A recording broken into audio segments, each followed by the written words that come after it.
Bernard Shaw அவர்களின் வாழ்க்கையில் நடந்த ஒரு சுவாரஸ்யமான சம்பவம். எல்லோரும் பெர்னாட் ஷா பற்றி கேள்விப்பட்டிருப்பீங்கன்னு நினைக்கிறேன். ஐரிஷ் எழுத்தாளர், எல்லலான நகைச்சுவையான பேச்சுக்கு ரொம்ப பிரபலமானவர். நம்ம அறிஞர் அண்ணா அவர்களை கூட தென்னகத்து பெர்னாட் ஷா அப்படின்னு சொல்லுவாங்க. அவ்வளோ பிரபலமான ஒரு எழுத்தாளர், நாடக எழுத்தாளர், அரசியல்லையும் இருந்தார். அவருடைய தனித்துவமே எள்ளலாக நகைச்சுவையாக பதிலளிக்கிறது தான். அதாவது விட்டடிக்கிறாங்க அப்படின்னு சொல்லுவோம் இல்லையா, விட்டியாக பேசுகிறது அவரோட தனிச்சிறப்பு. அவர் வாழ்க்கையில் இப்படி ஒரு சம்பவம் நடக்குது.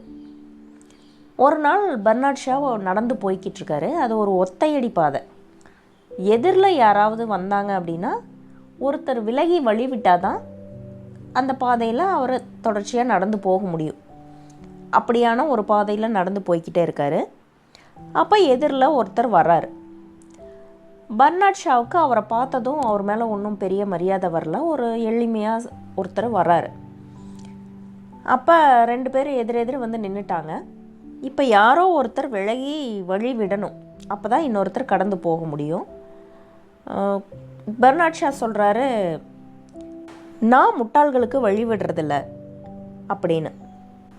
அப்போ அந்த எதிரில் நின்றுட்டு இருந்த மனிதர் சொல்கிறாரு, ஆனால் நான் வழி விடுவேங்க, முட்டாள்களுக்கு நான் வழி விடுவேன், நீங்கள் போகலாம் அப்படின்னு ஒதுங்கி நின்றுருக்காரு.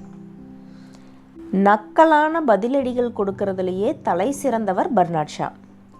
ஆனால் அவருக்கே ஒரு சாமானிய மனிதர் ஒரு பதிலடி கொடுத்தாரு. இதுதாங்க யானைக்கும் அடிசருக்கும்